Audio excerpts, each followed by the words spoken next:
Well, hello again and welcome back to Kathy, Andy and I. Here is Kathy Beale, professional Aquarian. Please go and subscribe to her YouTube channel too. She does lots of other videos as well as these and shares these over there and also interviews some other interesting people. And Andy Bassano Brewer, you can find him on Facebook. And so, because I am all numbed up and still have that cold that will not go, I've been at Perio this morning. I'm going to let Kathy do a recap and talk about where we're going to go this week. So.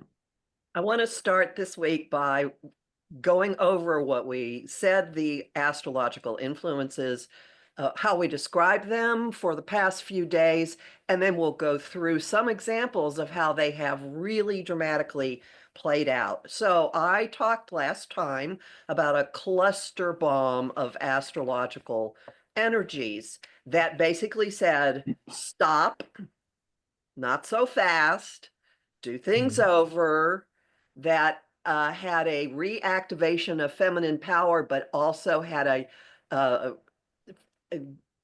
empowerment of the collective, and that one played out in a really unusual way. Deceit being exposed and things that had been going on outside of our awareness starting to bubble up. So a short list of events that happened during this include South Korea's president declaring martial law and the parliament immediately saying no and doing a redo. The Romania's highest court throwing out the election because of interesting voter interference by Russia, bombing in The Hague, in the town of The Hague, or a bomb exploding. We don't know Well, quite it was an explosion. Yeah, we don't know if it was a an bomb explosion. yet. But An yeah. explosion in the town of The Hague in a residential flat, apparently. The murder of the United Healthcare uh, CEO, which has launched a bizarre folk hero movement, which has kind of like French Revolution vibes to it. The reopening of Notre Dame on the day that Venus and the dwarf planet Ceres and Pluto met in Aquarius, all about regeneration and rededicating the feminine, and the fall of Mhm. Assad, just for a few things. Amazing. What a weekend it's been. Just So, so for the for those geeks of out. for Oh, those of you in the USA, just know that this is affecting here too. So, if you're going, oh, well, nothing's happened here yet, you watch this space. Anyway, Kathy, go I on. hang out. Okay, but there were three Democratic leaders who more than hinted last week that something's going on. Cory Booker made a very cryptic video. Gavin Newsom actually said outright to Jon Stewart, be patient. And Barack Obama made an extraordinary speech about a party that cheats and cheats and cheats and how you have to handle things differently. So that's the Neptune. So let me go through the aspects really, really quickly for the people out there who do know them. Mercury retrograde, planet of communication, squared Saturn. That's the stop, not so fast. Mars, planet of action, stationed retrograde. That's also part of the do-over. We mentioned Venus and Ceres and Pluto together in Aquarius. That speaks to the collective action, to Notre Dame, and also to the reaction to the murder of a billionaire, essentially. And then Neptune stationed direct, which has a lot to do with exposing deceit and the election interference that Russia did in Romania, and also these hints coming out from Democratic leaders. Thank you. Now I'll shut up. And can I just mention that I did a video on my own about Chiron's wife, Cariclo, that I'd invite you all to watch because whilst we're not necessarily looking at all the centaurs in these videos, they are very active. And many people who work with the centaurs believe that they've kind of come in to kind of raise human consciousness, if you like, and to really kind of change things. And the Cariclo and Chiron, husband and wife in the myth, met at 5 degrees Sagittarius back in 1949 when NATO was formed, and the chart is just lit up at the moment. So, I don't have time to go into all that on these videos as well, because there's just so much going on. So if you're interested, go and have a look at that as well. So yeah.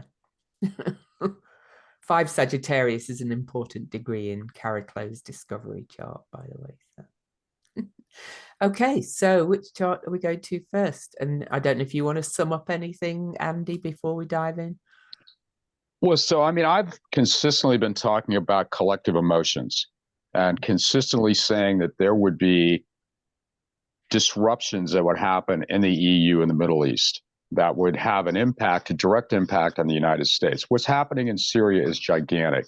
It has a huge impact on Putin. It has a huge impact on the stability of that region. The idea that there is a revolutionary success happening, that what's happening in Romania, all these things are collective ideas, and collective ideas leave an imprint. So when we tend to think of this isolation idea that the United States lives in a vacuum, consistently we have been saying, and certainly I've been saying this, that the ideas and the actions that will happen in the EU and the Middle East will circle back to impact the ways that the United States is seen and the ways that the United States is forced to respond. So to me, and we also said last week that when Mars went retrograde, which was Friday, to hang on, baby, because it was going to heat up like in crazy things happening. So much of what happened in Syria with the civil war over the past 13 years, a lot of that, the dissemination of those refugees into the EU and into Turkey, led to a lot of the nationalist movements in the EU and in the United States. So there's tremendous changes afoot. And I just want to reiterate the idea that we don't live in a static universe. There are implications globally that are impacting the United States, and the instability of the United States matters at this point. And I think that all those things circle back to the ways in which people collectively are going to respond. And one real quick thing as well, we now have a young guy, good looking, who shoots a CEO in the streets in Midtown Manhattan, and he's like Robin Hood now. This is important because it speaks to the collective emotional body of the United States, and that emotional body is stronger than the election, in my opinion, because it speaks to what people are likely to do and how they're likely to perceive events and how they're likely to perceive Trump and his attempts to change things. So to me, it's shaken and baking and is going to get hotter and hotter and hotter over the next 3 to 4 weeks. And it goes back to what we said straight from jump, that this period, especially the period from December the 16th to December the 6th, to December the 15th, would be monumental in global impact on the world stage. And that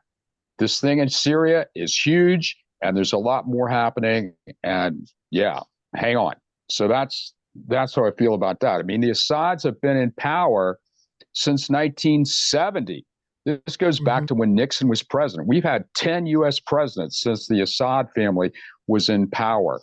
I mean, their chemical weapons in Syria, it's going to get entertaining. So for people that think that nothing's going on in the world right now, there's a lot happening, and it has a direct impact on the United States, and the United States and its hot messiness, is just how I see it, has an impact circling back into NATO and to stability or lack thereof within the Middle East and in Russia.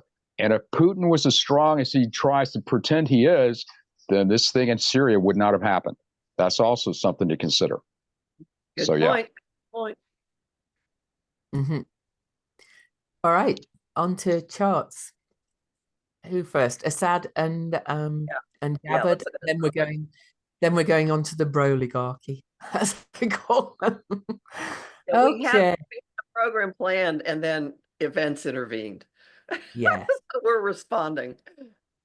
Yeah, so here's Assad's chart. We do not have a time, so it's Sun on the ascendant again. I will say immediately, I go, oh my God, Neptune stationed direct on his Ceres square his Jupiter. So there's that. And in a quincunx as well too is Venus. So, you know, his Neptune station really kind of turned things around for him in many ways. There's other things going on too, but one thing I'd love to mention is he is part of this very tight Pluto Uranus generation that was born in the 60s, that is approaching an opening aspect in 2026. That whole generation is being going through a lot of transformation and change now. So, you know, that's kind of relevant as well. But that Neptune direct just anyway, what else for you guys? Well, what jumped out at me was what's going on with his Saturn. Oh yes. Saturn has been sitting at the degree of his Saturn. Was it early October it moved in there, and it's going to be there for a few more weeks, and it's stationed direct at this degree, and it's going to be squared by Jupiter on December 24th. So to translate that into English, part one, Saturn comes around to its birth location depending on how old you are in your late 20s, and it kind of tests how you've been using your power, your authority, your integrity, and it either shoots pylons down into the ground or things start to collapse. In your late 50s, when Saturn comes back to that position again, it's called a Saturn return. He's having his now. When it comes back to that position again, you have the opportunity to see what you've done with your life and what part of your platform you want is sustainable to continue for the next 30 years. His Saturn in Pisces could be seen as power over masses, power victimizing people, and it's in his house of day-to-day routine, also service. Saturn rewards hard work, and if you haven't been using your power appropriately, Saturn brings the cosmic 2x4 between your eyes. And this process is not over for him because I mentioned that it's going to have this hard aspect with Jupiter on Christmas Eve. Jupiter is in the sign of information, of many deals, of multiplicity, and it's in his 10th house of public reputation. And when it forms this square again, it's going to pull in his change agents that Louise mentioned, Uranus and Pluto. They'll be with it, and widely his sun as well. So there's going to be a moment of Mm. of reckoning. If the Virgo planets weren't part of it, I'd say something big is going to really come down on him and shut things down for him. But notice that when this happens, it's going to also have a conversation with his Mars in Scorpio in the second house. Mars is how you use your energy, talent, ability. He's been able to manipulate people to engage in corruption and crime, and that's kind of like what his lot in life is. I am going to say that there could be some very shocking, definitive news about him Mm. and his continued existence on this planet by December 24th. I Because agree. Jupiter rules his where he lives, and it's Mhm. also end of days, and I am not predicting death, but I never predict death, but I will tell you these are very, very dangerous aspects coming up for him. So the fact that he fled to Moscow, I would not go near a tall building, Bashar. Oh yeah. Could I tell you one thing that just in the you cannot make this stuff up before we let Andy go in? I've been tracking what's called lunar occultations, where the moon passes in front of planets. And every month this year we've had lunar occultations of Saturn and Neptune in Pisces. And literally on late on Saturday, when it fell, the moon was occulting Saturn on his Saturn. You could not make this stuff up. And one other thing is all these things are revealing like the liberation or whatever you want to call it, is revealing, like, there's people they're founding in the prison who have been kind of underground for all the time, which is very Plutonian. Some people don't even know their name. This guy has been like really a brutal dictator. Anyway, and all that's going to come to light too. So yeah. Anyway, Andy, what's your thoughts on him? The astrological aspect that jumps out to me in this is his Lilith at 7 Aquarius and Mars going retrograde at 6 Leo. I mean, he's got a conjunction within that, generational conjunction of Uranus and Pluto. He's also got the sun right on top of that, and he's a full moon baby. We don't know exactly when his moon is, but his moon is in opposition to that. And he's also got a conjunction of Mars and Neptune there in Scorpio. So this is a charismatic dude. But I think that the triggering point for me, in addition to the Saturn return, which in some sense is like an inner reflection, relates to Lilith. And I think that the retrograde motion of Mars there is kind of shaking his world up. I would expect that he has a lot of problems from this point forward. I think his world is dramatically different and will never be the same. I do not expect the Assad family to ever be back in Syria ever again. But I don't think his life is going to be quite, and to echo what Kathy's saying, I don't think his and his wife's life is going to be quite as posh as it has been for a long, long time. There are all sorts of negative things, in my opinion, just ready to kind of bite him. But to me, this has a very faded kind of aspect to it. There are people that seem like there is a kind of built within the chart itself, like a hammer kind of thing. To me, he has, like, you reap the benefits and then the hammer. And I think the hammer is like hammer time for Bashar al-Assad, in my opinion. And I do think that his world will dramatically go south, like hardcore, in a heartbeat. So, but yeah, I think the opposition of Mars and Lilith is also a triggering point of this chart, as I look at it. Of course, we don't have the Lilith on here, so it's about here for anybody that's looking online. And Mercury, of course, is going to station direct pretty much on his south node, kind of releasing all the stuff they're going to find out, I think, from this is just going to be quite shocking and quite astounding, really, even though people knew he was not a good guy. The fact that people didn't even know their names that are being released from the prison is just astounding to me. So, yeah. And the Mars retrograde in his house of organizations and groups of people up there in the 11th is going to be cooperating with Mercury stationing retrograde on his south node. And who knows what that will lead to. And since Mars is retrograde, it will continue the research, continue digging stuff up. Also does not bode well for staying away from military trouble, I would say. Oh, way to put it. Absolutely. It also doesn't bode well for any sorts of secret alliances he's had in the past, which of course we know he's had. He's had to have created alliances, secret back dealings. I mean, basically at this point, Syria is like a drug kingdom. I mean, that's their primary export, is to take drugs and run it out through, Beirut.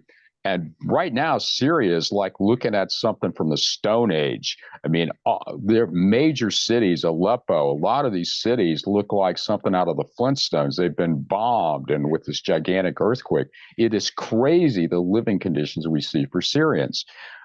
This is going to be a huge hotbed. And for all of you fans of Nostradamus, this ties in a lot to Nostradamus's predictions about what was going to happen in the third Antichrist and all the rest of it. So, so that's something to think about too, is we'll go old school with Nostradamus and how he has made lots of predictions that seem to kind of be kicking off here a little bit. Syria is going to get wild, But the Al-Assad family, their worlds have gone south, in my opinion, never to come back up again.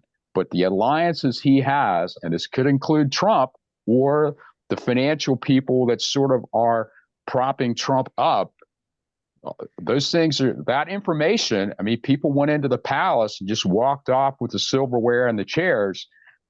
All that stuff is going to be in the hands of the revolutionaries, and they're going to share that to their advantage.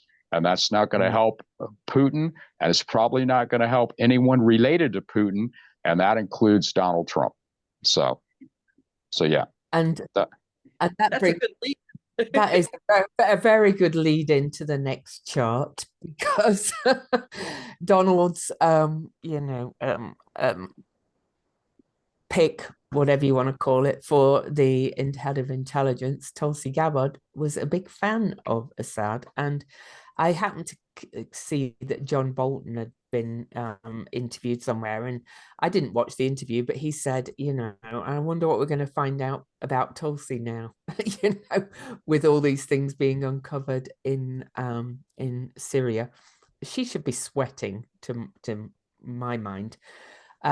Mars stationed retrograde on her north node. We don't know, again, we don't have a time, so her moon's there about too. The nodes by transit, the south node is on her Jupiter and Saturn, and in this kind of agreements and legalities, we'll just throw that in. Yeah, agreements, legalities, alliances, justice, all those things. Yeah. Yeah, she's also, she's got a 24-degree Sagittarius Neptune, and we've got that full moon coming up, the Gemini full moon, that's going to hit that in Sagittarius Gemini, which is truth, information, documents, and Mercury had stationed retrograde on that too. So any other things? This is. Well, let me elaborate on that full moon. That full moon has participation by Uranus in a way that promises some really uncomfortable, really shocking disclosures. And they're going to be coming out of her house of money, and also requiring big adjustments in a lot of things. So I will not be surprised if information doesn't very quickly come to light that pulls her out of any possibility of further public office. I agree. She's,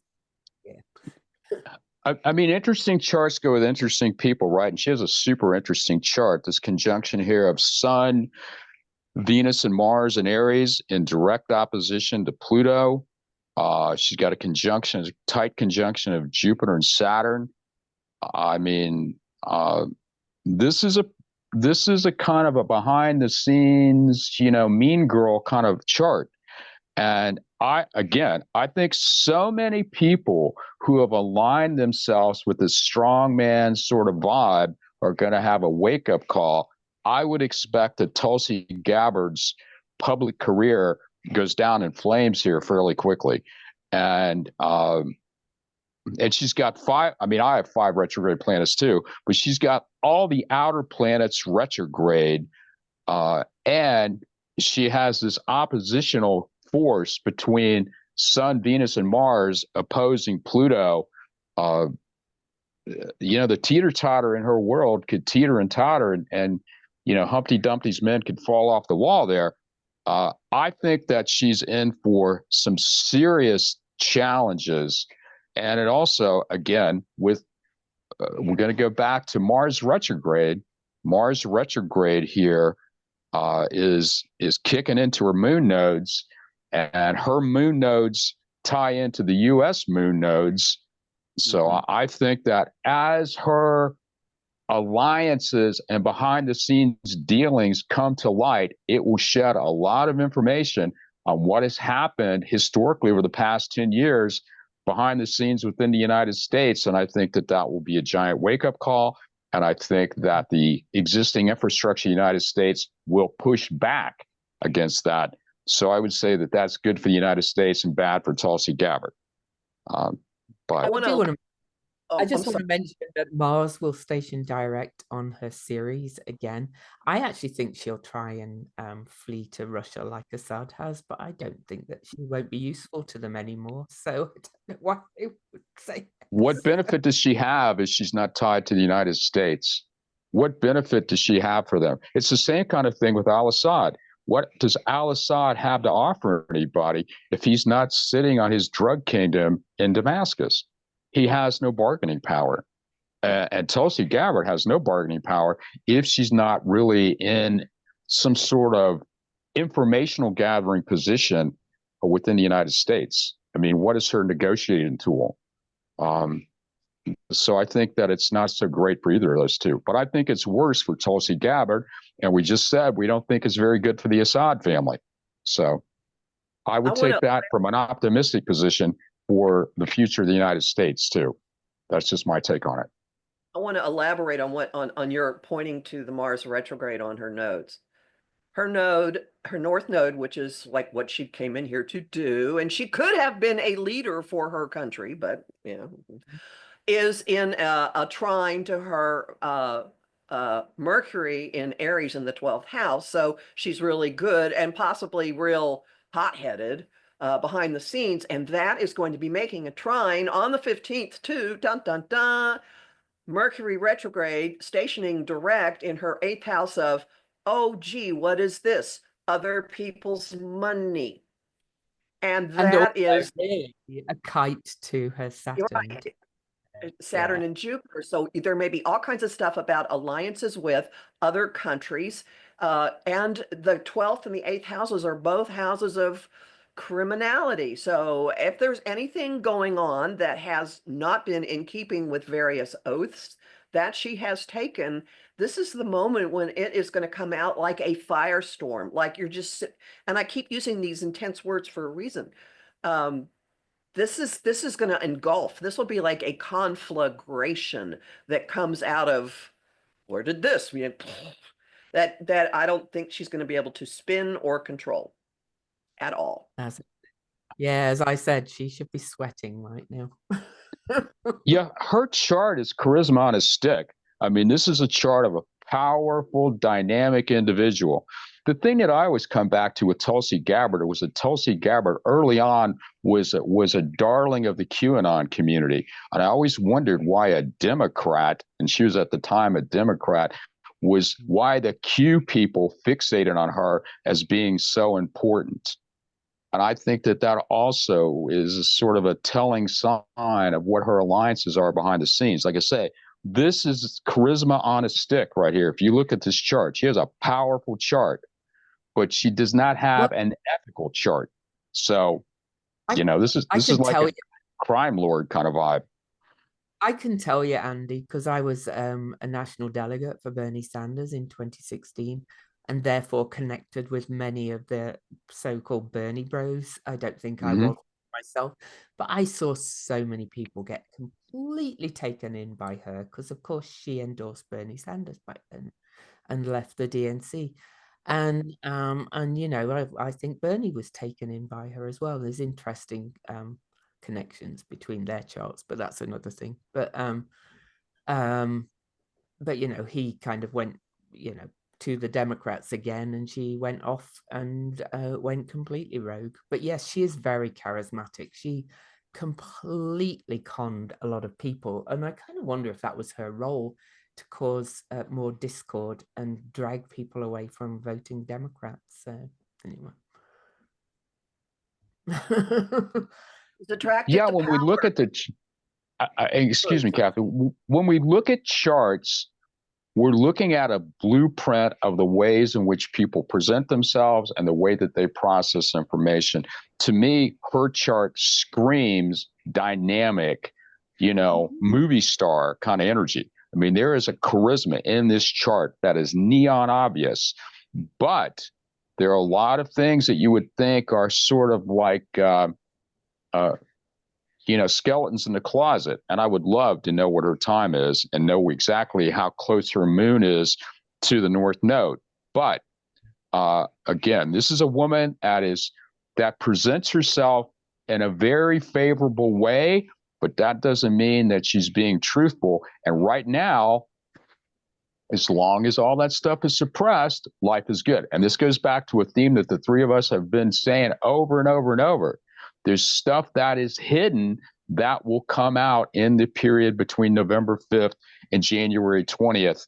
And I would say that those things are partly related to what's happening in Syria, partly related to what's happening in the EU. But Tulsi Gabbard is coming front and center, and she is in a position where she's under a lot of scrutiny. And I think that she folds like a house of cards. So that's my prediction. I guess we'll find out if that's true or not.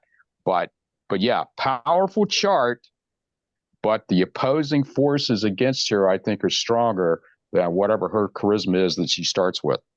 Same thing with the Assad family. You know, both Assad and his wife have that, but it's the winds are blowing in their face, and I do not see them surviving at all. I mean, I'm not saying they're dying, but I'm saying they don't survive intact with their power base. That world is gone, never to return. Kathy, you were gonna add something? No. I just said she's attracted to power. She's just attracted to it with that Pluto. Oh, she very much is attracted to power, and conversely as well, she's very magnetically powerful. So, you know, yeah, I was very aware of how she pulled people in. You know, she pulled me in at first when she first resigned from the DNC, because you know, but then luckily I have a strong Saturn in Capricorn in the first house, and I get a good sense check when people really start to show themselves. But anyway, so which bro are we going to move on to first? We're going to look at Musk, Teal, and Sachs. Shall we look at Musk first? So sure, we're now looking at three immigrant multi-billionaires who are poised to have control of the U.S. government, who think they're going to have PayPal mafia, as they were called. You know, and there are others too. So, and we can Do you clearly have see. the U.S. chart as well? I can get that up as Because soon as. looking at how they interplay with the U.S. chart is really fascinating. Okay, where's my US? And the thing that jumps out, Kathy, is what we talked about last week too. All these people have strong stuff at 13 or 14 in the cardinal signs with either Aries, Libra, or Cancer. They're all kicking in, and that relates to the USA sun.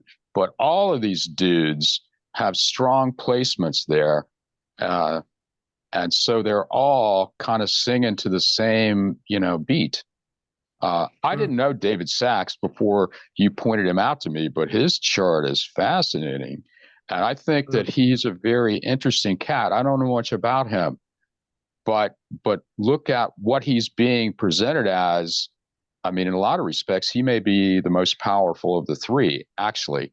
But that 13, 14, 15 cardinal sign placement right there, it just keeps showing up, don't you think, over and over and over in all these people, including the USA chart. So and the USA Saturn is at 14 Libra, so it's part of it. So absolutely. I've got a chart there. Do you want them together, or are we just going to hop back and forth? Is that possible to do it? Because if you put these three guys around the USA chart, it's fascinating. It is. I could do that while we talk. Why don't you talk about Musk first of all, and I get up. Well, so Musk has an abundance of all that cancer, and what to say about him. Personally, he can be extraordinarily emotional, but in terms of other people, there's a coldness and a detachment. Notice that he has Mars in Aquarius in the 8th house of ventures and business dealings, other people's money, but also the business dealings. So that would be his interest in his interest in technology, his interest in outer space, his interest in AI, and a Virgo moon down there in the second house of values. One of his talents is being able to actually emotionally detach himself from the ramifications of anything that he's doing. He can look at stuff for the personal impact, but in terms of impact on other people, it's pretty much non-existent. And that moon in Virgo is a real perfectionist moon. It's a moon of not being enough. It's a moon of, Mom, I never could quite please my mother. And it's actually, I have found people with the moon in Virgo are harder. This is going to sound astonishing based on what you see him doing in the news, but people with moon in Virgo are harder on themselves than they are on anybody else because they have this inner benchmark that there's no way any human could ever meet. Mm-hmm. And It's his also mum it's is also very important. active for a lot Oh, of all this as well. So yeah. and he's also got an opposition between Saturn, which is his concept of authority, and that is opposing his Neptune in the fifth. This person's got like a God complex, I think, is the way to look at that. A sense of I have divine right to everything I'm doing. Yeah. Yeah, but he's also got a packed 12th house that I think is a lack of self-esteem. And I think that no matter how much he does, it's never going to be enough. This is a dude that I think has a lot of skeletons in the closet in terms of worthiness issues. And I think that, we've got Sun, Saturn, and Venus all in the 12th.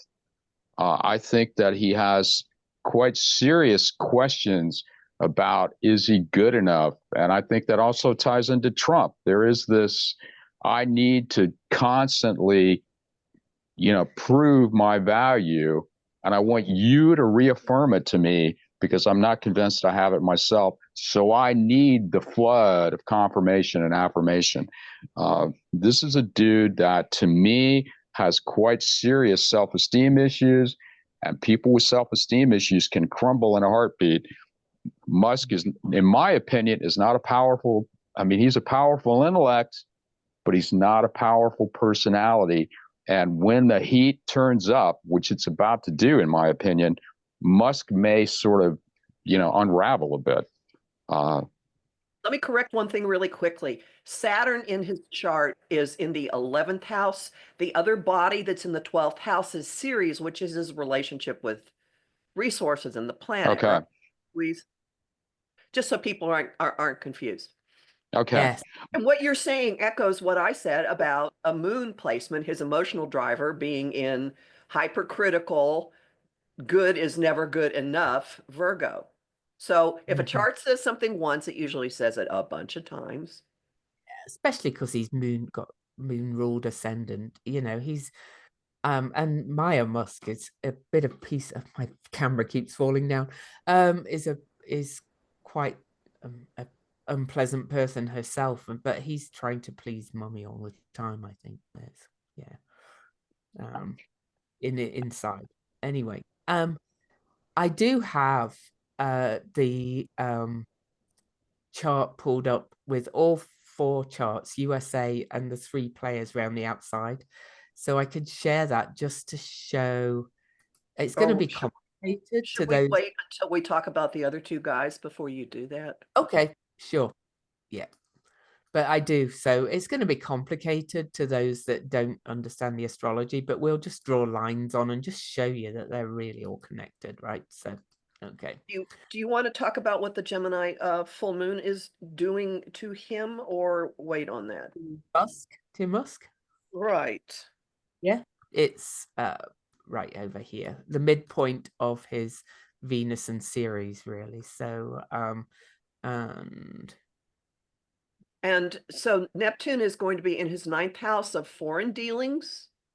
And it's in direct it's at the pressure point from the moon. It's like the sun and the moon, light and emotion, logic and emotion, pushing out whatever has been going on internationally that he's been up to. So that echoes what we've been saying about Neptune stationing direct and more coming out. So I would say this full moon is another round of, really unpleasant, uncomfortable, inconvenient disclosures having to do with his role in organizations, and stuff that he's, things that have been going on behind the scenes or promises he's made, starting to blast a bunch of things because his Jupiter, which is where you have more of everything, in Scorpio, huge amounts of money in the fifth house of children. He's a ton of kids, but also speculation and risk taking. That plays into all of this as well. So huge things coming out. And there's the news about this extraordinary amount of money he sunk into getting Donald Trump elected from July on, an unthinkable amount of money. So there may be ramifications from that because where Neptune is getting all this, pressure and the clouds parting is also in the house of legalities, litigation, the government, some and opposing his Pluto. He's big money, big money. His dirty secrets are going to be coming out for sure from pretty much most of these aspects, to be honest. So and another aspect of that, since Louise mentioned that, is another feature of that is there is an immobilizing of this full moon on him, like being pulled in multiple directions, and now it's a little way this way, a little way this way, and you try to run, but you still keep getting yanked back into it. So good luck, sir. Definitely. Yeah, and it's all going to start coming out for sure. So, any thoughts on his chart, Andy? No, I mean, I think again, I'm fascinated by all the 13 and 14 degree placements in the cardinal signs and all these men and how they're interconnected. I still think that Musk is a powerhouse intellectually. He's certainly a powerhouse financially, but I do not see him as a powerhouse emotionally. And so, he's in a world, like, to juxtapose him real quickly with Tulsi Gabbard. Tulsi Gabbard kind of knows how to navigate in the chaos, in my opinion. I don't believe Musk does. And I think that Musk could have some very serious challenges here. He does not, to me, have the chart of someone who rises against any kind of real serious opposition. And I will be fascinated to see, as these revelations, what we expect to come out, if they do come out, how that will impact Musk, and how he really handles true adversity, because all of these people are likely to face some real pushback, not just from legislative issues, but just the general attitude towards them. The attitude towards rich people trying to control the world may be shifting. We see this with this, Robin Hood, dude in New York, and we see it with Syria. I think that, again, I just find it so fascinating that there are all these aspects in the cardinal signs here on every single one of these charts. Tight. This to me, cannot be accidental. It looks to the interlinkings, the synastry of all these men together with the U.S. chart is really, and Putin too, is really entertaining, I think. I think for sure. One more thing before you go, and that is Pluto is at the very beginning of Aquarius, and next year it's going to move into transiting Pluto in the sky, is in his seventh house of partners, alliances, open enemies. And next it's moving into an exact trine with his Saturn in Gemini in the 11th house of group associations.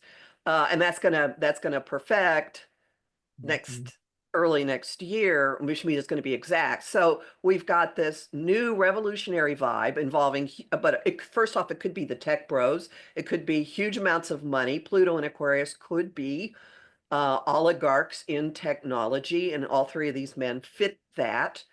But there is this unbroken flow of transfer of power, change in power, regeneration, and immediately like hitting on his leadership role and the illusion.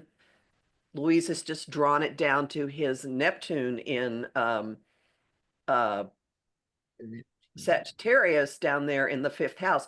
I will say from that one, I will predict a child of his will do something that has a very revealing impact on him. Now, I know that he has a transgender child who's been speaking out. Excuse me. Bigger. This is bigger. And this could be either him increasing his power or a massive king toppling moment for him. And it could be both. It could be an ascension and then a fall, which to me is probably the most likely, that he goes up and then he kind of wavers and then he falls over. Because he's acting more like the president than 45 right now. So yeah, I think we've said before that they've kind of, played their cards too openly and too soon, and he's going to perhaps continue to do so. So, all right, you ready to move on to Yes, please. David Sachs? Okay. David Sachs. We do not have a time for him, so it's a sun on the ascendant chart. But as Kathy's mentioned, these houses do still have say something when we do this chart. But he's got a lot of similarities, of course. So just to show, Musk was born June 28th, 71. Sachs just less than a year later. So they share a lot of similar placements with the slower moving planets for sure. So that's the one thing to mention. I'm going to say, we've had Mars station retrograde at 6 Leo in a quincunx to his Jupiter in Capricorn, almost exactly. So that's, and in a semi-sextile aspect to his Mars Venus conjunction in Cancer. So Mars is activating those bits in his chart.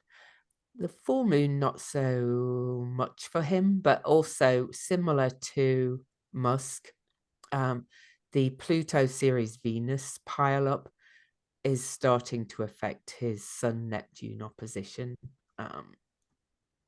And it's squaring his moon, even though we don't know the exact degree of his moon. It's an early Scorpio moon.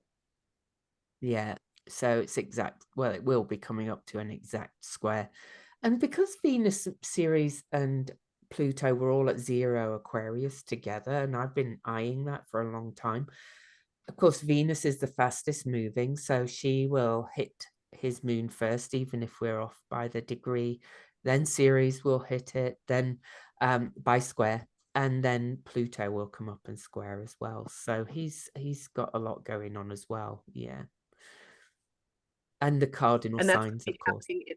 That's going to be happening in his solar house of foreign dealings, legalities, how you broadcast your message out. So that, it could be that there's that's interesting.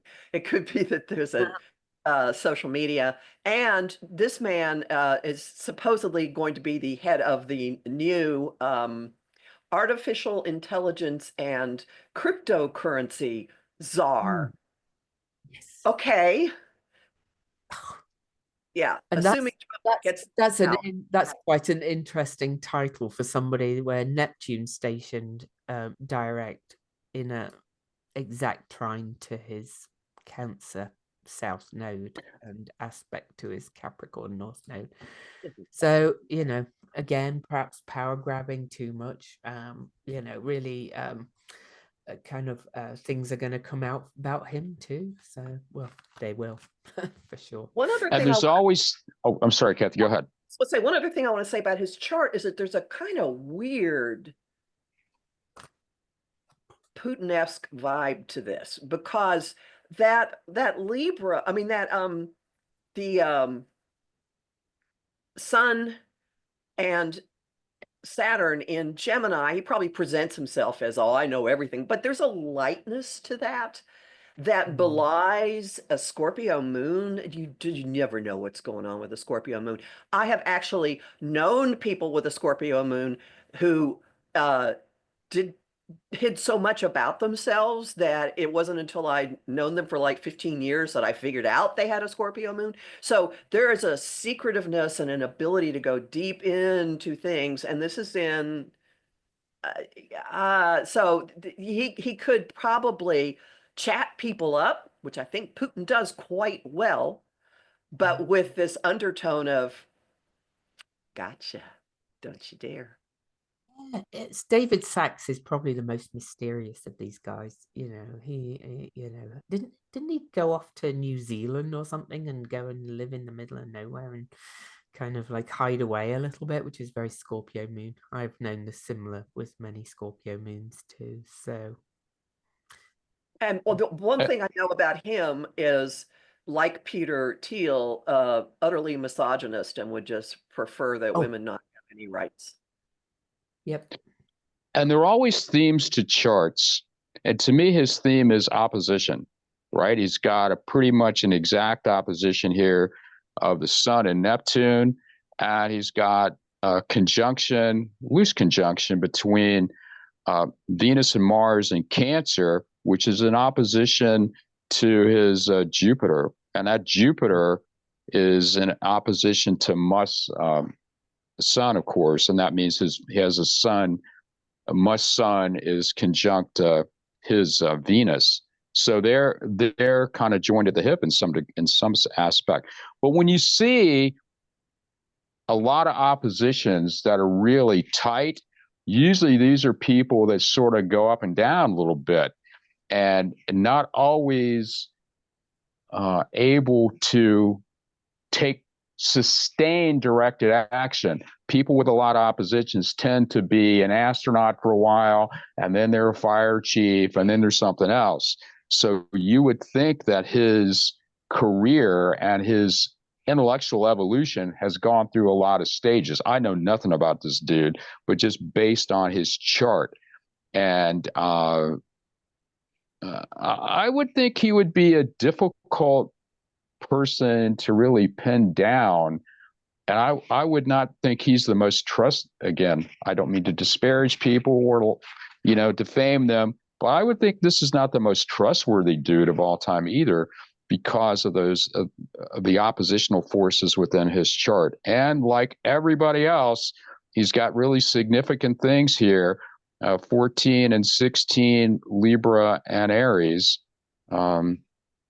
They all have it. They all have something.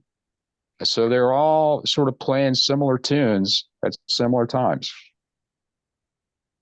To me, he has the perfect bro chart in a way. I mean, not everybody lives up to that shadow potential, but that kind of, as Kathy said, misogynistic, kind of controlling, can fool people. I think he's a very interesting, for want of a better word, character. And Pluto was parked on his north node for a long time. He's got that at late Capricorn. And so Pluto has been shaking up his inner landscape, but has just now moved into Aquarius, which in theory should kind of ease up a little bit for him. But all these oppositions, I think, are significant. And there's always a kind of a run of the litter. And to me, that's Mercury. That Mercury doesn't quite fit. So how does he really, what's his truth? How does he express his truth? How does he express the essence of who he is? To me, this is a secretive kind of dude, which would certainly go with AI and crypto on the United States stage. To me, in a lot of respects, this is the most dangerous of the three, to me. Mm-hmm. Before you move on, Louise, can I ask you to, oh, your camera just fell. Can I ask you to take all of the marks out, Mhm. and then I have something I'm going to say. When I first looked at this chart, I thought, oh my God, it's a corset. Oh, wow. That's cool. So he may be a really, really bound up guy on the inside. Oh, I think so. Oppositions, for sure. Mhm. Very uptight. Yep, Mhm. yep. Thank you. Yeah. I also wonder if he has throat problems or trouble expressing himself clearly. But yeah. Anyway, with that Mercury and things, yeah. So, ooh, I wouldn't be So surprised do if we he's want got. to, oh, before you go on, what the full moon's going to do to him? Let's look really quickly because Mhm. I have all of these charts. Mhm. Important to note that Saturn is up in his solar 10th house of public reputation, and it's going to be on Christmas Eve making a square to Jupiter in his solar 4th house of By identity. trans, And as by the that way. happens, Yeah. I'm sorry, by I'm transit, telling everybody by transit. by Yeah. So transit. not to his natal Jupiter. Yeah. So the Jupiter in his first house of identity is going to be a trine or unbroken flow to Uranus in his 5th house, which is also making an adjustment aspect to that Saturn. Translating, there could be some lucky break coming from speculation, or more likely, something clamps down on him that breaks some massive speculation and risk taking he was trying to do. So if a certain series of events play out as there is potential, by the end of the year, his dreams of various big things that he's going to see himself doing through the US government structure could blow up on him. And it's really fascinating how he's getting this job and the way that they're circumventing having him be to go through the confirmation process. There's so many loopholes in the way these rich dudes are getting into the government. It's totally fascinating. That's for another time and other people.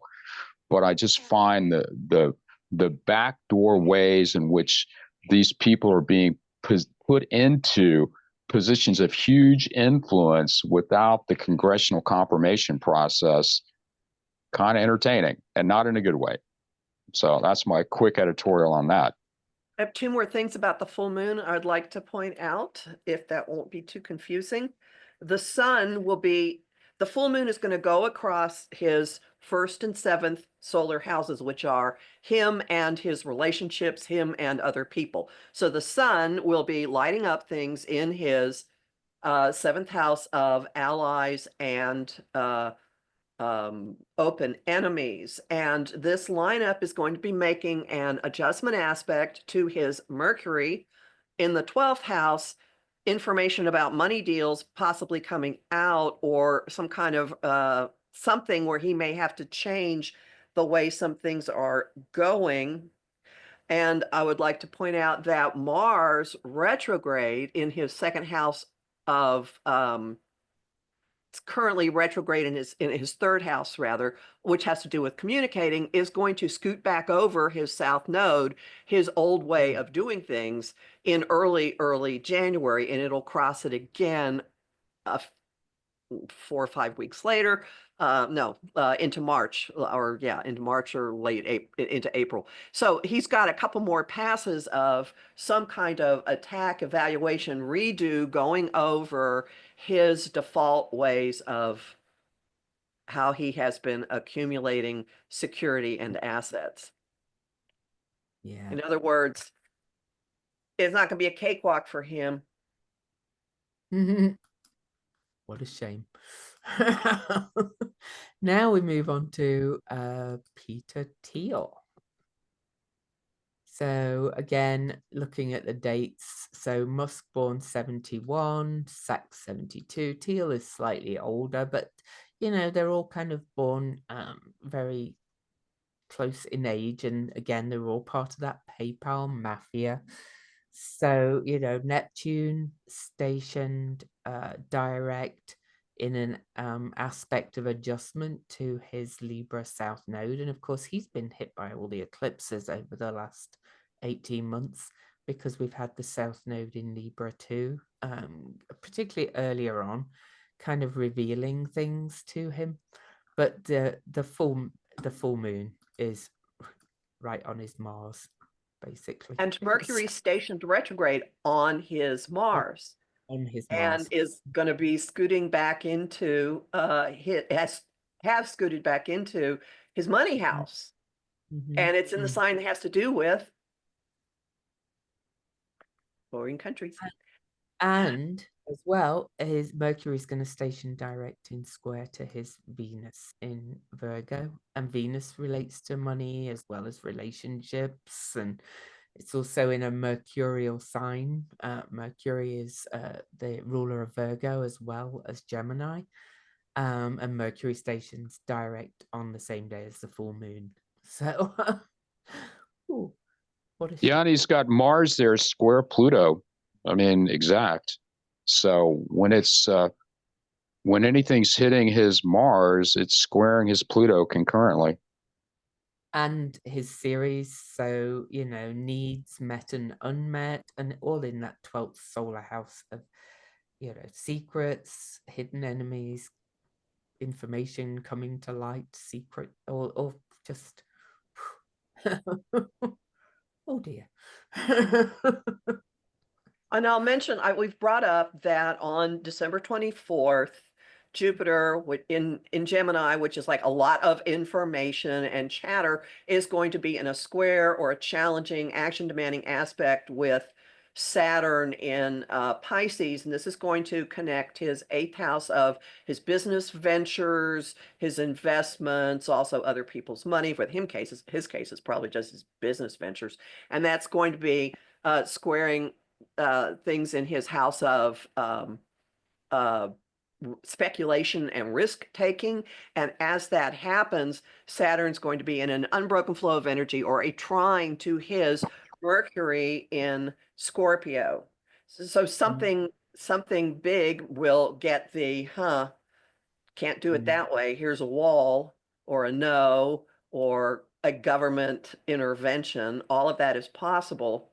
And before I ask Andy what he thinks about this chart, I just want to throw out, there is no emotion in this chart. This person is cold. He has an intellectual sun. His moon is either in absolute goal-oriented, it doesn't matter if I can't touch it, sorry, Capricorn, or it's at the very beginning of Aquarius, which can be phenomenally detached.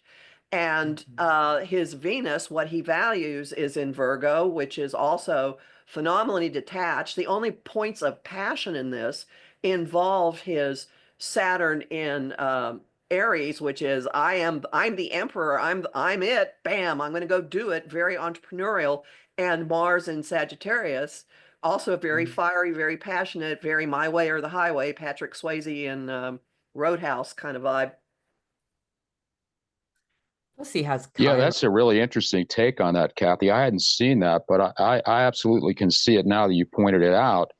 He's also got a really, I think, a kind of a powerful quincunx here between Venus and Saturn.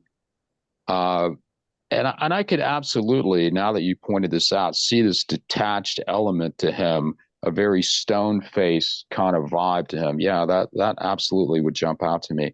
Like I say, to me, there's always a run in the litter. And to me, for him, it is Mercury as well. He's also got a direct opposition of his Neptune with Sachs Mercury. So they might not, even though they've had a lot of business dealings together, they may not really see eye to eye too often. I would be fascinated to know where his moon really is, if it is late Capricorn or early Aquarius. That would be pretty entertaining. But yeah, the element of a stone killer here, which is kind of, metaphoric. But yeah, now that you pointed out, that absolutely, I think, is a pretty interesting way to define him thematically, for sure. That definitely makes sense to me. That's pretty cool. And isn't it interesting as well that Neptune has been going back and forth over his Chiron Uranus exact opposition, and really this full moon is square to that as well. So to Kathy saying this is a cold guy, but he's got some really hidden kind of wounds, I think, going on. He was born Teal. Is he where was he born? He He was was born born in in Germany. Germany. Yeah, he was German. There's something there for him, kind of really ancient wounds being activated, I think.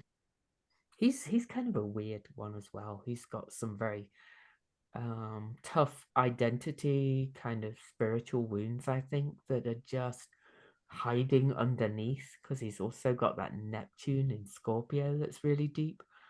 So there are feelings in there, but he doesn't show them ever, I would imagine. That Chiron, the Uranus Chiron opposition makes me think of where do I belong? I'm nowhere. I mean, hasn't he lived a lot of different places? And there might be a very strong lack of connection to, anything except perhaps in this case, building a bunch of money. I don't know. Yeah. Oh, he's the one that went to New Zealand. He doesn't, yeah, he's weird. And isn't he gay as well? Like nothing wrong with being Yes. gay, but No. since he's sided with people who are pretty you know, Oh, excuse me. not gay friendly, shall we say. He's definitely kind of got his there's something really activated with his kind of core wound that's he's not been dealing with. And he's Vance's backer.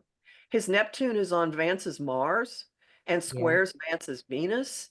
And his Mars is on Vance's Venus. So, no, I'm sorry, it's not. It's his Mars is on Trump's moon. But Ooh. this is the man who, Vance came out of nowhere to win the Senate race in Ohio, backed by Teal, and he was backed by Teal for where he is now too. So, Mhm. And he's had some quite controversial things. He was granted New Zealand's citizenship in 2011 for really kind of no reason. He's a very he's a bit of a chimera. I think people don't really know him or get him because of that cold demeanor, I think. Um, yeah, weird. And he certainly has a lot of really tight intra aspects with Trump. I mean, the ones that are obviously going to jump out are going to be his Mars at 21 Sag, which ties in Trump's full moon and his moon nodes, and his Jupiter there at 28 Leo, which is in opposition to Trump's Mars and right on his descendant. it's on Trump's Mars. It's on his Mars. Trump's Mars Oh, is that's right. That's right. It's forgive me. It's a uh-huh. Leo. Mhm. Yeah, his Jupiter is on his Mars and just Right barely on on his the 12th house side of his ascendant. So yeah, so that makes it even crazier. And his Pluto is square Trump's nodes and Trump's Sun Moon opposition. So to And his me, son's he's the on Trump's. Trumpiest. I'm sorry, Kathy, go ahead. I jumped on you. His son's on Trump's Jupiter. Exactly. Yep. Yeah, so to me, he's the Trumpiest of the three, if that makes sense. That where he Mm. has the most, like to me, he's the most connected to Trump stylistically and probably karmically. And yeah, they're all fascinating dudes in their own ways. But Teal seems to me, and again, this goes back to what Kathy really so eloquently stated here a second ago. He seems to me to be the one that's the most able to ride the ups and downs. And I think Musk is the least able to do that. And so you would think that events would be more likely to be favorable to Teal and less likely to be favorable to Musk. If there is a state of volatility, which is kind of what we, I think, expect, Teal is probably more built to withstand that and kind of go with the flow, where Musk is more up and down. there's more emotions to Musk, I think. Teal, again, what Kathy's saying, is very much, tight. He's a tight dude. And Sachs, he's kind of a wild card in a lot of ways, perhaps the smartest of the three, too. So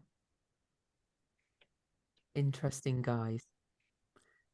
And I think I'm not sure about all of them, but I think at least two of them worked here illegally before they became US citizens, which is kind of ironic with all that's going on about immigrants and things, or that may happen, or that hopefully this won't happen. So do you want to look at that confusing chart just to show all the tie-ins, because it's quite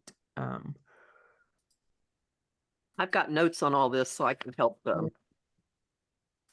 break this down. So the order is the inner circle is the US.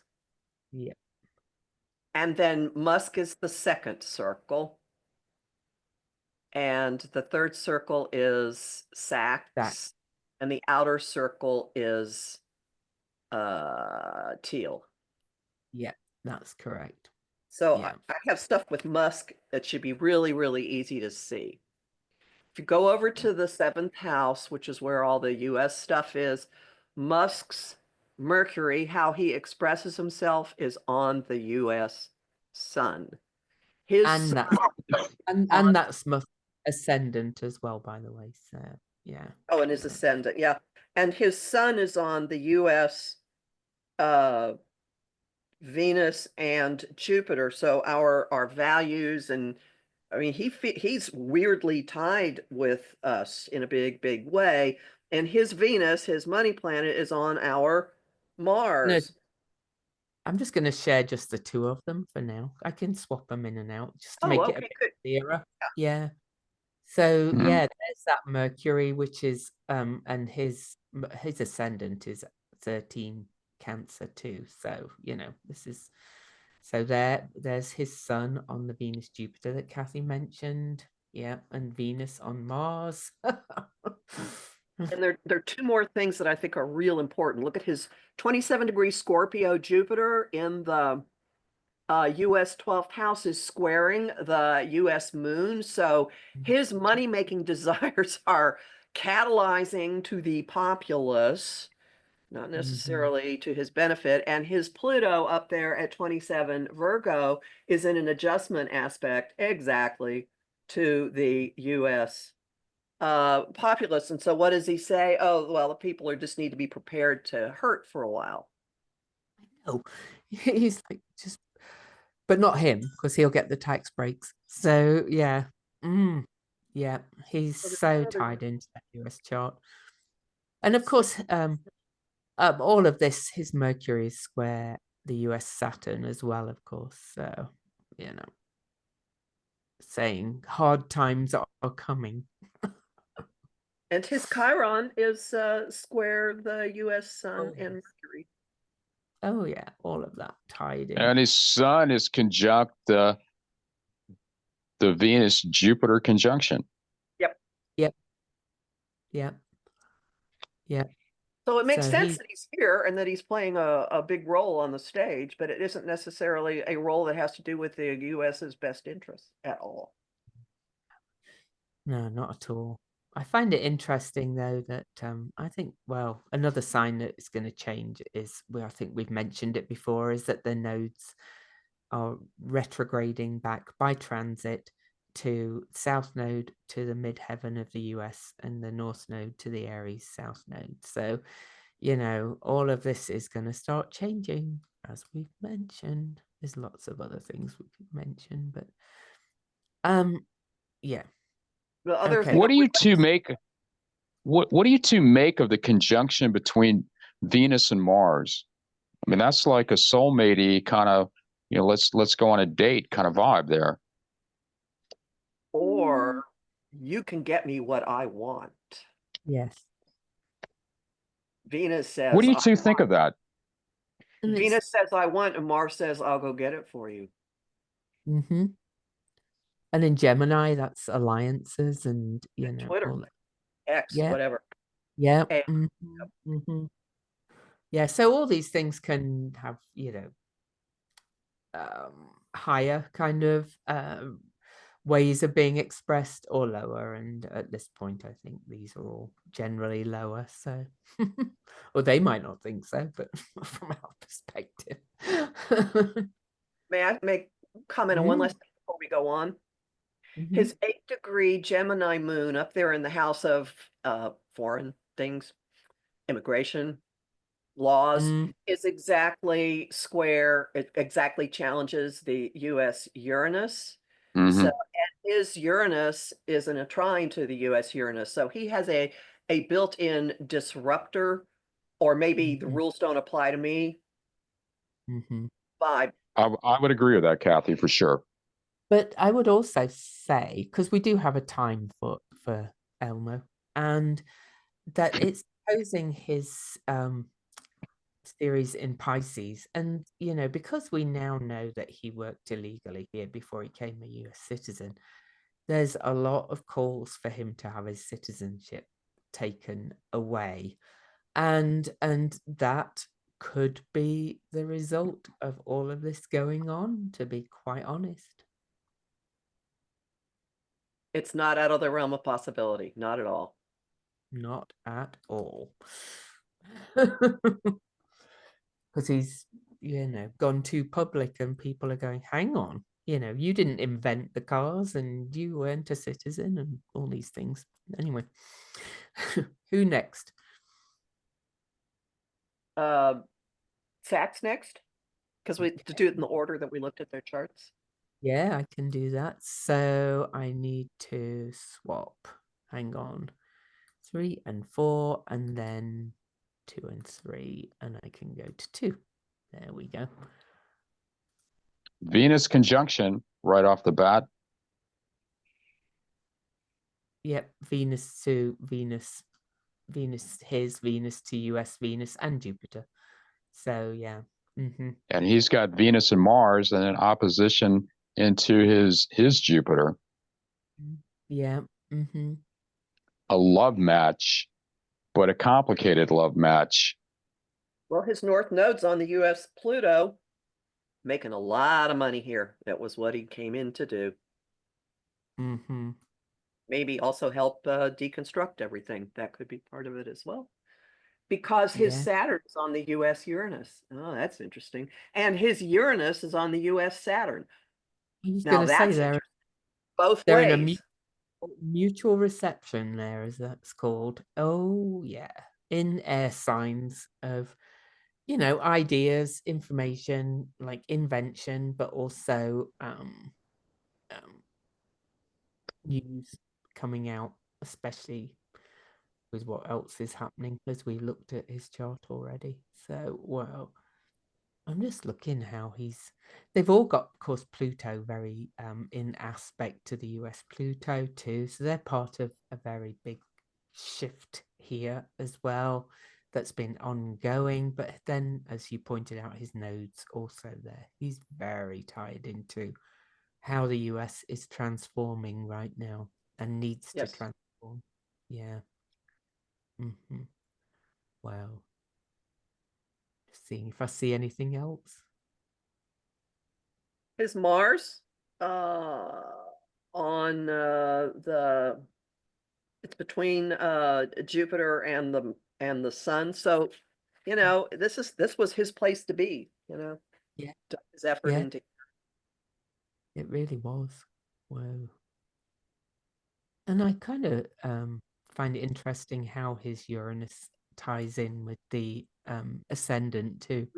And I like that 12-degree ascendant for the US. It always has seemed to work for me. So, interesting. Whoa. He came to shake things up for us. He really did.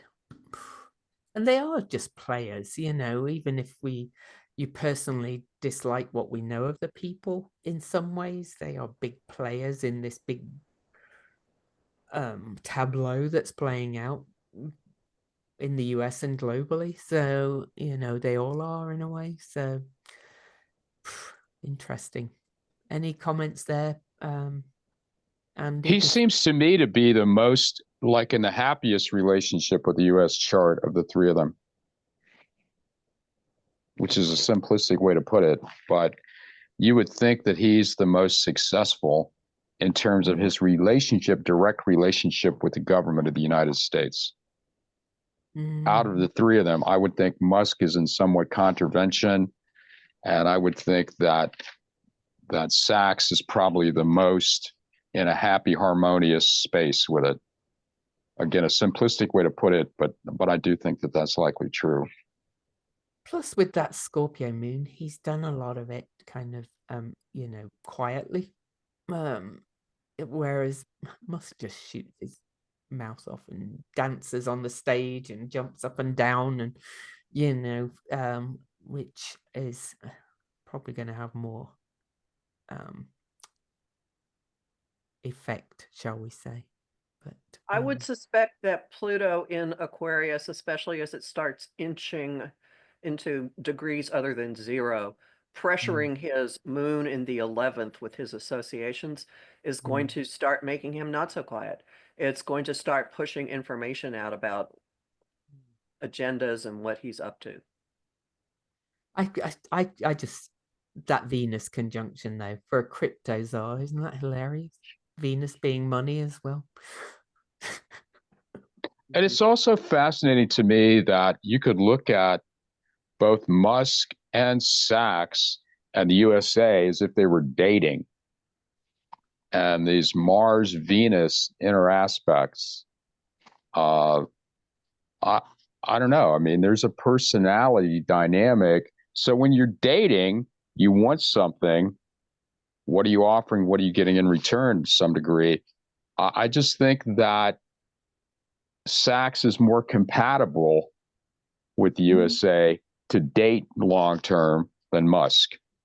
But he's really also here to really break the rules. Those two Saturn Uranus mutual receptions, that's pure rule breaking. Tradition and sudden change flipped upside down. I think that, yeah, I would, and Louise, I would agree with that assessment too. That I think it really is fascinating that you have them flipped that way. Who's in charge? Interesting. All right, so lastly, Teal, last but not least. And we keep discovering more charts of people that are involved, by the way. So my chart file is getting bigger and bigger, by the way, everybody. So I'm just swapping them around. He's got the most contacts, I think, with the US. I hadn't had time to look at these before. Okay, so the sun, that beautiful 17 Libra, is on the US. Saturn in our most public house. So, he's wanting to be top dog about what our nation is about. His moon, whether it is in Capricorn or in Aquarius, is on the US Pluto. So he is emotionally invested in our resources and money and whatever else might be happening here. At the top of the chart, his Pluto is on our Neptune. Neptune in like what is our and his series. That's excellent.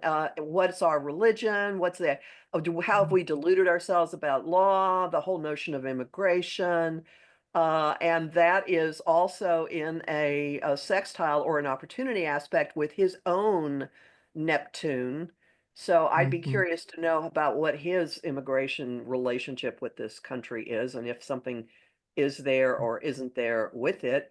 And it's making a T-square. He has, oh my God, look at that. A T-square makes a T-square to our Neptune. Interesting. So there's something. Mars are in opposition, so. Yeah, the Mars in opposition and this Pluto, Neptune, again, from a dating aspect, which is, I'm sure, the weirdest way to look at this. Mhm. He and the United States, they're not a good couple. Their Mars is in opposition. They can't decide on what plates to buy. They can't decide on where to go to dinner. And we And already said that the full moon is going to be activating. On that, the full moon's on that, and it's going to make, again, a grand cross because Neptune in the sky is going to be down below on his Chiron. And this means that he's going to be pulled in multiple directions and momentarily immobilized while lightning bolts are being thrown that will show that will light up things and cause a number of situations to become incredibly uncomfortable for him. Mhm. his judo is in opposition to the natal moon. He doesn't, he wears the wrong clothes. He's not hip to what the USA likes on her playlist. They don't match as a couple.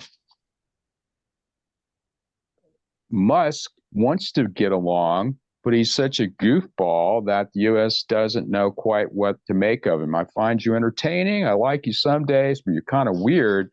Sachs is the one who's the most you can take home to dad out of the three. And therefore, I think that Sachs has the most success relative to whatever he's trying to do with the US. And I think that Teal is likely to get frustrated. Musk is likely to go insane, kind of. But Sachs seems like he's still hanging around. And I know that looking at them like they're synastry charts, like we're on Match.com, is a bizarre way to see them. But there's Mars, Venus, and Mars, Mars stuff just happening all over. And that deals with relationships, and they've got to make the United States believe in them. I need to tell you a story. You want to go out with me again? And I just don't think Teal has that story. His Jupiter up there in the ninth house, foreign matters, legalities, is exactly opposite the US moon, and that Jupiter is on a whole bunch of stuff in not just Trump's, but Vance's chart. Yeah. So there's something here that's like inflaming or You're too uptight, dude. I like the other guys better. They seem more fun. This full moon is really not looking very kind to him at all in so many ways. And just looking at what's been happening out there from what news I do read and watch, because I don't watch really the main ones anymore because all they talk about is stuff. But Vance is hardly mentioned. I mean, if you Google, he is out there doing stuff, but Teal backed Vance, and they seem a bit sidelined at the moment. And I'm sure there's a reason for that, because all these people are kind of using each other, really, in my opinion. They're not really friends as such.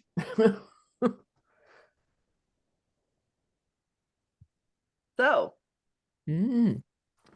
We'll see what they play some kind of role in everything that's been going on. I mean, they certainly on the threshold of benefiting in terms of power enormously if things go in a certain direction. But I continue to maintain, and I think the two of you agree with me, that there are some massive, massive pieces of information yet to come out. This next full moon is a big one for it. There's more big stuff coming as we get toward the end of the month. This is not the end of the story at all. Oh, not at all. And it's going to be the full moon. So where are we today? We're only days away from this full moon, 6 days, and then the states are due to certify the election, and it's all going to kind of get really hot, I think, to be quite. Well, and there's one other piece. There is an executive order that has, I forget which intelligence agency, doing a forensic audit, basically, and that is due, was it 45 days after the election? So even if we pass the date of this is when the certifications all happen, that's a little later. I think that's December 20th. So it's the 20th. I remember now the comment. Yeah. So, you know, next call we might look at the 20th and what's happening on that. So yeah, that, you know, even if the states certify the elections, that doesn't mean the story's over at all. Nope. And recall, watch our earlier videos. NATO could really, really be mobilized to some very sudden, decisive action around the time of the December 15 full moon. Just watch the news. Yep. All right. So any other last words from everybody? I've been a bit quiet today, but a good job. I'm good at still moving the charts around while now my numbing is wearing off. Oh dear. Finally. It's like, it's fine. It'll be gone by. Since we have so many new viewers, for which I am incredibly grateful, I encourage people, we have playlists. Louise and I each have a playlist on our YouTube channels with all of our earlier videos. And at this point, I think we're up to number 6 or 7. I have lost count, but we've been doing them. We were doing them every week, and now we're doing them every 2 weeks. So if you listen to this and go, oh, but what? Twice a week. So, oh yeah, right. Sorry. So if you listen to this and go, but what does this say about the chart of? Probably we have looked at the chart of. So go back and look at our earlier videos and see what we said about a certain person in particular that I know you're all curious about. So there. Because you know there's so much going on that, and I know people are going, look at Kamala's chart again. Look at Kamala's chart again. We did. We did already, and we will do again, I'm sure, nearer the time. I still think it's her time, and you know, anyway, we'll see. All right, everybody, till next time. Peace Thanks out. very much. See you next week.